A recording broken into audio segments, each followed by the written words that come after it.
Hey, Bruce Pardo here again with the third video in our 9-part series on emotional mastery with the Heart Fluency method.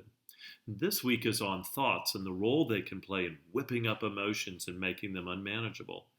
Now, have you ever been just sitting there minding your own business and all of a sudden a memory from some old argument arises and in a flash you're back there in that situation feeling all the emotions associated with it?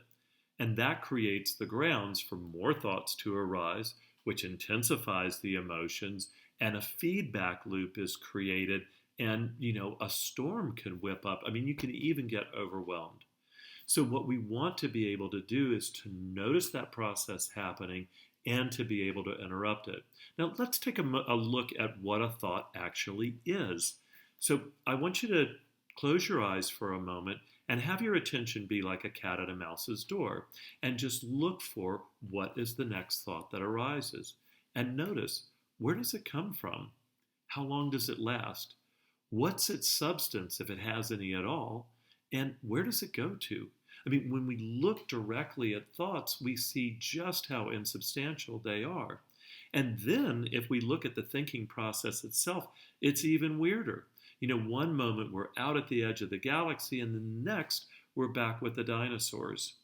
And then mostly these thoughts are actually reruns. And they're kind of secondhand news.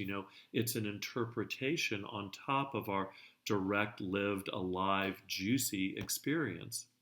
So the feedback loop between thoughts and emotions, how do we break that? We do it really simply. First of all, we do have to notice it. The second thing is that we just stop feeding the thinking process with our attention. It's kind of like, it's not that it's a problem, it just kind of does itself. The mind sort of secretes thoughts like the pancreas secretes insulin. What we want to do, though, is, in those news programs where there's a scroll at the bottom of the screen with the information flowing through, let the thinking process and thoughts be like that and connect with the broader screen, the aliveness, and last week we explored sensations with emotions and how to connect with those sensations. Connect there and the body's always here and now and much more manageable. And so this is how we make emotions. We stop that feedback loop and we come into a relationship that's much more manageable around emotions. So I hope this is helpful. I hope you'll practice with noticing the thinking process and noticing that feedback loop over this next week. Next week, I want to talk about what's always resourced and nourished in our experience, what we can always connect to that's going to support us and really is the source of our freedom. So I look forward to seeing you then. Until then, many blessings. Bye-bye.